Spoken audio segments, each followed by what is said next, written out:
Hello everyone, welcome back a new short. আজকে হচ্ছে 2nd March. তো এখানে দেখো ছোলা ভিজিয়ে একটা কটন কাপড়ের মধ্যে রেখেছিলাম। এর মধ্যে কি সুন্দর অঙ্কুর বেরিয়ে এসছে, কারণ আমার মেয়েদের স্কুল থেকে দিয়েছে ছোলা গাছ বসাতে। তো সেই কারণেই এটা করছিলাম। আর এখানে রান্না করেছিলাম দেখো আজকে শিম ভাজা। আর এখানে মেয়ের টিফিন জোগাড় করে রেখেছিলাম দেখো আম দিয়েছি। আর আজকে খুবই একটা স্পেশাল রান্না করছি, সেটা হচ্ছে কাঁকড়ার তরকারি। তো আমার মেয়ে খেতে খুবই ভালোবাসে কাঁকড়া। তো খুবই টেস্টি টেস্টি করে একটু লাল লাল করে কাঁকড়ার ঝোল বানিয়েছিলাম। তো আমার মেয়ে তো খেয়ে মজা পেয়ে গেছে কাঁকড়ার তরকারি। তার অনেক অনেক দিন পরে আমি কাঁকড়া করলাম।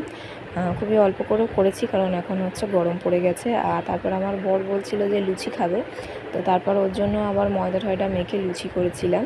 আর তারপর রান্নাঘর গুছিয়ে স্নান টান করে মেয়েকে স্কুল থেকে নিয়ে এসেছিলাম। আর তারপর গলা শুকিয়ে যাচ্ছিলো, তো দেখো গরমে ছুটতে গেলে তো গলা শুকিয়েই যায়, তাই না? তো এখানে ট্যান বানিয়ে নিয়েছিলাম। আর আজকে আমার মেয়েদের স্কুল থেকে নিয়েছে হচ্ছে একটা সারপ্রাইজ টেস্ট। তো এখানেও আমার মেয়ে 10-এ 10 পেয়েছে। তো স্যার ওকে বলেছে ভেরি গুড।